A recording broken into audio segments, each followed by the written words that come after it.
네. 지금도 소리가 잘 안 들리시나요? 너무 소리 섞이거나 그러시나요?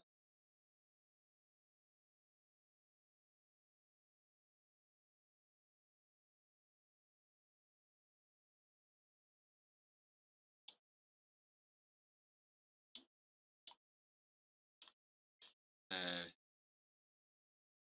마이크 볼륨을 좀 줄였습니다. 저도 이게 하면서 자꾸 소리가 올라가는 것 같아서.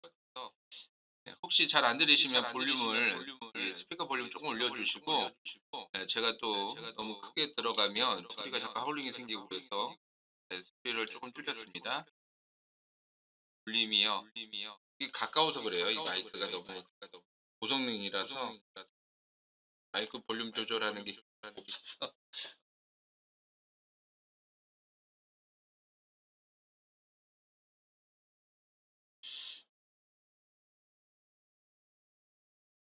울림, 울림. 마음의 울림이 있어야 되는데 소리의 울림이 있으면 귀가 아픈데. 네, 일단은 뭐 아,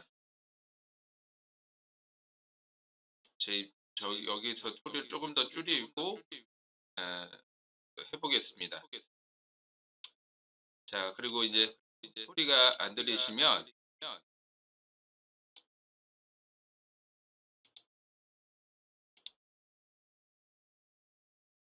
볼륨을 조금 더 키워주시기 바라겠습니다. 자, 다음으로 넘어가서 오셨죠? 다 오셨죠? 자, 27절 내용으로 가도록 하겠습니다. 자, 아브넬이 헤브론으로 돌아오매 요압이 더불어 조용히 말하려는 듯 그를 데리고 성문 안으로 들어가서 거기서 배를 찔러 죽이니 이는 자기 동생 아사엘의 피로 말미암은 이더라. 아브넬의 죽음은 아브넬의 죽음을 아사엘의 죽음 때문이라고 반복하고 있습니다. 자, 이제 아브넬이 직접 다윗을 찾아옵니다. 근데 마침 그때가 언제냐면 요압이 다윗의 군대 장관이었던 요압이 전쟁을 하러 나가 있었어요. 그러니까 요압이 없는 때 아브넬이 다윗을 만나러 왔고 잔치상을 벌이고 서로 이렇게 뭐 약조를 하고 아브넬이 돌아갑니다. 근데 그때 마침 요압이 돌아와요. 전쟁에서 승리하고 돌아오는데 아브넬이 왔다 갔다라는 얘기를 듣고 다시 긴급하게 아브넬을 부릅니다. 다윗이 뭔가 할 얘기가 있다라고 해서 다윗의 전령인 것처럼 속여가지고 아브넬을 다시 부릅니다. 아브넬이 아무 의심 없이 왔는데 요압이 긴히 할 얘기가 있는 것처럼 잠깐 나를 보자. 다윗의 특별한 명령이 있었다. 라고 이렇게 이야기를 하고 성 안으로 데리고 들어가서는 칼로 찔러 죽이는 거예요. 근데 여러분 아사엘이 어떻게 죽었어요? 그 창의 뒤쪽으로 배를 찔러 죽지 않습니까? 근데 이게 계속 반복을 해요. 아브넬의 죽음은 아사엘의 피 때문이다 라고 하는 이야기를 반복을 합니다. 자, 아브넬은 다윗과 협상을 통해 기쁘게 돌아갑니다. 하지만 요압이 아브넬을 다시 불러 그를 죽입니다. 자신의 동생을 죽인 것에 대한 복도 있죠. 하나님은 아브넬을 통하여 이스라엘의 통일을 이루셨지만 아브넬의 죄악을 기억하고 있었습니다.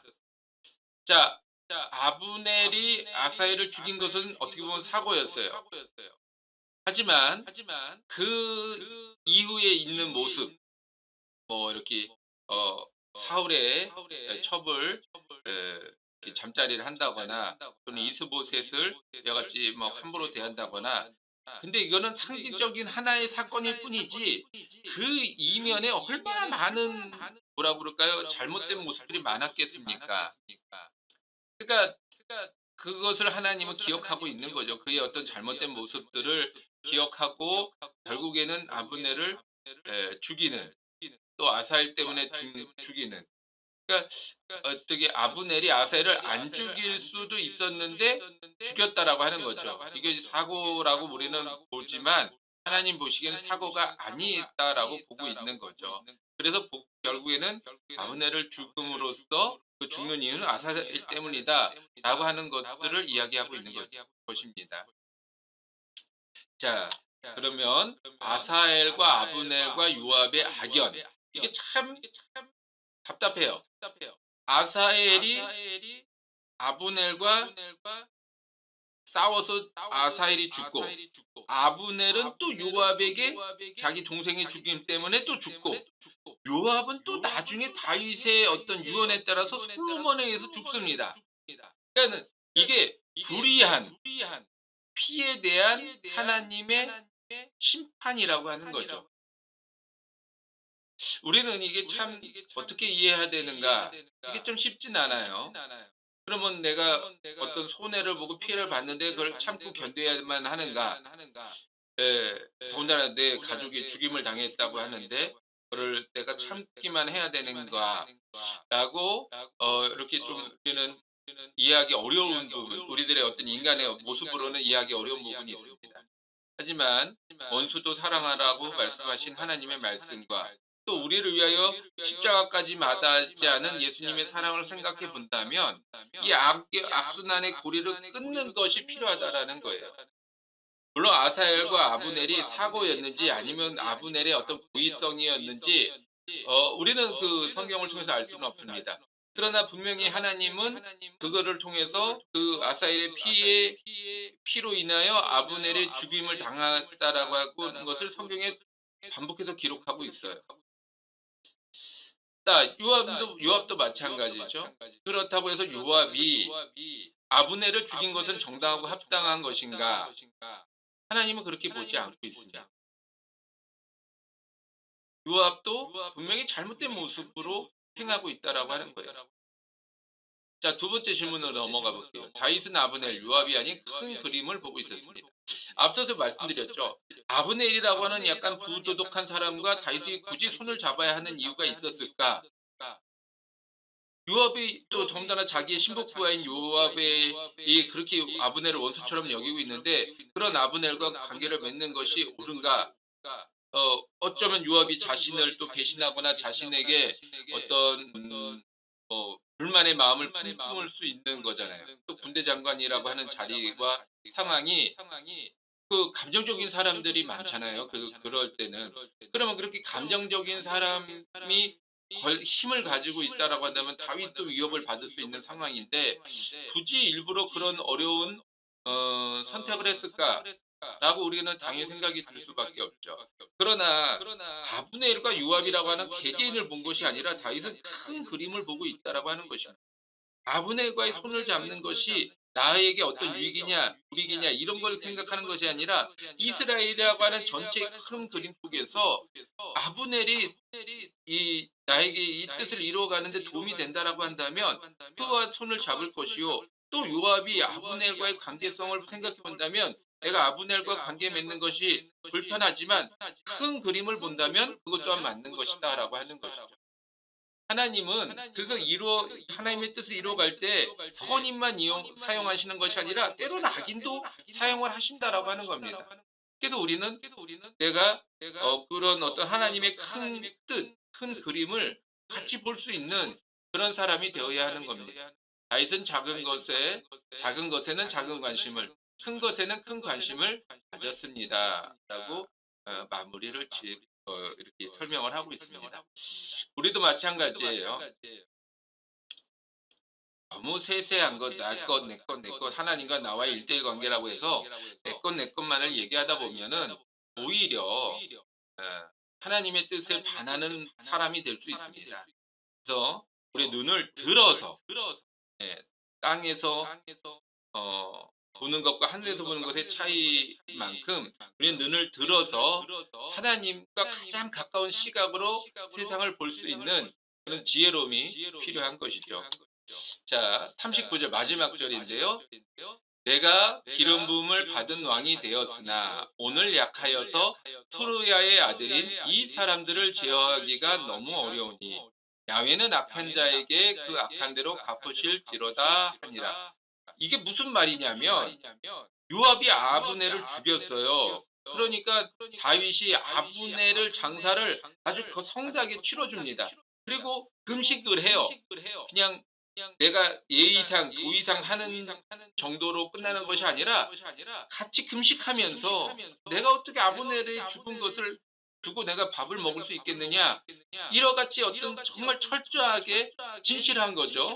진실하게 행했습니다. 그러니까 사람들이 비로소야 그때 가서야 정말 다윗이 아브넬을 죽이지 않았구나라고 생각을 합니다. 여러분, 이게 굉장히 중요해요. 사람의 마음을 얻는다는 것에는 진실함 말고는 답이 없습니다. 자, 그래서 다윗의 어떤 그 진실함을 사람들이 알고 또 그렇다고 해서 그럼 요압을 바로 지금 내가 정말 나는 아니야, 나는 아니고 요압이야, 그러므로 요압에게 내가 책임을 묻겠어 라고 해서 요압을 쳐야 되느냐, 그건 또 어리석은 행동이라는 거예요. 자, 그럼 만약에 요압과 다윗과의 전쟁이 일어났다고 한번 가정을 해보세요. 요압은 군대 장관이니까 군대를 이끌고 다윗을 치러 온다면 다윗은 또 어떡합니까? 그걸 또 감당하기 힘들고 또 그 어떤 전쟁의 승리를 한다고 하더라도 굉장히 큰 피해를 보는 것은 이스라엘 백성이라는 거예요. 그렇기 때문에 지금 내가 요압을 감당하기엔 너무나도 힘들고 내가 정말로 그렇다고 내가 아브넬을 죽이는 것에 내가 조금이라도 관여를 했다고 한다면 나는 정말 나쁜 사람이지만 나는 그러지 않았고, 그래서 그거를 진실하게 백성들에게, 왜냐면 다 의심할 수밖에 없잖아요. 다윗을 만나고 돌아가다가 죽었으니까 다윗이 죽였나 보다라고 다 생각할 수밖에 없는데 진실함으로 그와 같이 아브넬의 장례를 치르니까 사람들이 다윗이 죽인 게 아니구나라고 인정을 하게 되는 거죠. 그렇다고 해서 또 요압을, 사람의 마음을 얻었다고 해서 요압과의 전쟁을 치르느냐, 그거는 또 어리석은 일이 된다라고 하는 것입니다. 그러므로 여러분, 우리는 이와 같은 모습을 다윗의 어떤 이런 모습을 지혜롭게 행동할 수 있는 모습을 보아야 합니다. 자신이 어려운 일을 해결하는 이스보셋과 다윗의 차이입니다. 한번 또 뒤에 볼게요. 이스보셋과 다윗은 군대 장관이 자신의 뜻을 어기고 독단적으로 행동했습니다. 하지만 이스보셋은 직접적으로 책망하였다가 오히려 어려움을 당하고 다윗은 하나님께 맡겼습니다. 이것이 차이입니다. 우리도 감당할 수 없는 일은 맡겨야 합니다. 라고 이야기하고 있죠. 자, 아브넬이 자신의 어머니, 아버지의 첩을과 잠자리를 행했습니다. 그걸 가지고 가서 왜 그랬느냐라고 많은 사람들 앞에 공개적으로 책망을 했죠. 그러다가 오히려 자기가 어려움을 당하는, 민망하고 창피함을 당하는, 근데 말 한마디 못하는 아주 비참한 상황에 이르게 되었죠. 그러니까 마찬가지입니다. 다윗도 요압이 자기의 명령에 따르지 아니하고 아브넬을 자기 독단적으로 죽였죠. 독단적으로 죽였으니까 너는 어찌하여 군대 장관으로서 나의 명령을 따르지 않고 아브넬을 죽였느냐, 군대를 함부로 썼느냐 하면서 요압을 만약에 책망한다면 앞서서 말씀드린 대로 어떻게 되겠습니까? 전쟁이 일어나거나 큰 어려움을 겪겠죠. 본인이 감당할 수 없는 이런 것을 하나님 앞에 맡기는 거예요. 우리도 감당할 수 없는 일들이 있잖아요. 근데 내 힘으로, 능력으로 또는 사람의 도움으로 해결하려고 막 하다 보면은 오히려 어려워지는 거예요. 꼬이고 더 어려워지고 답답해지는 그런 일들을 우리는 많이 보게 됩니다. 그래서 하나님 앞에 맡기는 그런 모습을 보여야 하는 거죠. 자, 근데 좀 이해가 안 되는 부분이 바로 이 부분이에요. 다윗도 감당하기 힘든 요압? 이게 뭘까요? 다윗은 지금 모든 사람들의 어떤 신임을 얻었고 신뢰를 얻었고 믿음을 얻었습니다. 그렇다고 한다면 요압을 당연히 제재하고 요압에게 어떤 징벌을 내릴 수 있었겠죠. 근데 그렇지 않아요. 또 더군다나 스스로가 다윗이 스브야의 아들 요압과 어떤 아사엘, 이런 어떤 사람들을 내가 감당하기 힘들다라고 말하는 것을 우리는 어떻게 이해해야 되는가? 앞서서 말씀드린 다윗은 큰 그림을 크게 바라보고 있었기 때문에 지금 개인적인 감정이나 어떤 자신의 위신을 위해서 요압을 해코지 한다면, 요압을 치거나 징벌을 내린다면 이 큰 그림이 깨질 수 있는, 이 이스라엘 통합이라고 하는, 이스라엘 통일이라고 하는 어떤 그런 것에 있어서 요압은 아주 정말 요긴하고 중요한 사람이고, 또 더 나가서 블레셋이나 암몬이나 이런 이 주변 국가와의 전쟁을 치를 때 요압은 정말로 필요한 사람이기 때문에 다윗은 지금 그것을 위해서 그런 요압과의 개인적인 감정을 덮어두는 거죠. 그렇다고 해서 완전히 잊어버리는 게 아닙니다. 하나님 앞에 맡기는 것이고, 더 나가서 다윗이 이제 솔로몬에게 왕위를 넘겨줄 때 요압을 죽여라, 아브넬을 죽인 것에 대한 대가를 치르게 해라, 이와 같이 또한 다윗은 끝까지 그것을 기억하고 행합니다. 예, 그것이 우리가 또 배워야 할 부분이에요. 우리가 지금 큰 그림을 위해서 잠깐 덮어둔다고 해서 잊어버리는 게 아니라는 거죠. 두 번째로 다윗은 전공법으로 위기를 극복하려 했습니다. 자, 사람들이 당연히 아브넬은 다윗이 죽였다라고 착각을 하게끔 되인 상황이죠. 그럴 때 아니다, 나는 아니다 라고 하면서 그냥 어떤 다른 요압을 공격하거나 어떤 다른 방법을 통해서 자신의 어떤 그런 책임을 회피하는, 자신의 그런 어떤 억울함을 표현하는 이런 모습으로 나가는 것이 아니라 정말 진실하게 아브넬의 장례를 치르는 거예요. 금식하면서. 아주 정말로 그러니까 저 사람이 나쁜 사람이니까 나는 착한 사람이야, 이런 식으로 뭔가 회피하고자 하는 것이 아니라 그냥 뚫고 지나가는 거죠. 내가 정말 아브넬의 장례를 진심으로 진실하게 치르겠다. 그래서 다른 사람들이 보고도 정말 저 사람은 슬퍼하는구나, 저 사람이 진심이구나 라는 것을 보게끔, 깨닫게끔, 그러니까 누군가를 들어서 자신을 피하는 것이 아니라 자기 자신이 그 안으로 뛰어들어가는 거예요. 자, 뒤에 거를 한번 읽도록 하겠습니다. 다윗의 진실을 백성들은 들었지만 믿지 않았습니다. 하지만 다윗은 진심으로 아브넬의 죽음을 애도함으로써 믿음을 주었습니다. 진실은 통합니다. 우리가 그런 경우 많잖아요. 자꾸 희생양이라고 하는 표현을 통해서 누군가를 통해서 자신이 자꾸 빠지려고 하는 이런 어떤 모습들. 근데 그거는 참다운 모습이 아니죠. 오히려 내가 그 안에 뛰어들어가서 내가 정말 진실함으로 행함으로 사람들에게 신뢰를 주고 믿음을 주는 것이 더 중요하지, 누군가의 희생양을 내세워서, 이거 자꾸 악인들이 행하는 일들이에요. 다른 사람을 희생시켜서 자신은 자꾸 빠져나가려고 하는. 다윗은 그렇게 하지 않았다라고 하는 거죠. 진실함으로 항상 행하였다라고 하는 것입니다. 자, 결론을 한번 내려볼게요. 3장에서는 다윗의 인간적인 면모와 하나님을 의지하는 면모를 볼 수 있습니다. 우리도 이와 같이 행동해야 됩니다. 앞서서도 우리가 선택에 하나님 앞에 의지한다고 해서 모든 것을 다 의지하고 의탁하는 것이 아니라 내가 해야 될 일은 내가 하고, 또한 하나님 앞에 맡겨야 될 부분은 맡기고, 아브넬과의 어떤 협약은 내가 할 부분이니까 내가 아브넬과의 어떤 이 약속을 하고, 또 요압이 아브넬을 죽인 것에 대해서 내가 감당할 수 없으니까 하나님 앞에 맡기고, 이런 어떤 모습들, 이게 우리가 이 다윗의 면모를, 인간적인 면모와 하나님 앞에 의지하는 면모를 우리가 이렇게 잘 보면서 앞으로 계속 나와요. 그러니까 계속 보면서 우리가 어떤 것을 맡기고 어떤 것을 행해야 되는가, 어디까지가 우리의 선택이고 어디까지 하나님 앞에 맡게 되는가 라고 하는 부분들을 여러분들이 잘 이해하시고 조금 우리의 삶에 적용시켜 보시기 바라겠습니다. 하지만 다윗은 감당할 수 없는 문제는 과감하게 맡겼습니다. 시간이 얼마가 걸리든 반드시 이루어지실 것을 믿었습니다. 이루어 주실 것이죠. 자꾸 이게 오타가 많네요. 이루어 주실 것을 믿습니다. 자, 우리가 감당할 수 없는 문제는 하나님 앞에 맡겨야 됩니다. 맡기고, 또 맡겼다라고 해서 당장 하나님이 응답해 주시고 처리해 주시는 것이 아니라, 요압처럼 다윗이 죽은 후에 결국에는 솔로몬에 의해서 요압이 죽임을 당하지 않습니까? 40년이에요. 다윗이 치리한 기간이 40년입니다. 이 40년 동안 다윗은 참고 있는 거예요. 그러나 결국에는 하나님이 이루어 가심을 보게 되는 것이죠. 그러므로 여러분들도 맡겼다라고 한다면 과감하게 맡기시고 또 끝까지 믿고 의지하며 나가시는 저와 여러분들 되시길 간절히 바라겠습니다. 자, 기도하고 마치도록 하겠습니다. 하나님 아버지, 오늘도 사무엘상 3장의 말씀을 통하여 다윗의 모습과 또 아브넬과 요압의 어떤 관계성들을 보았습니다. 우리들의 인간사에서도 이러한 일들이 어찌 없겠습니까?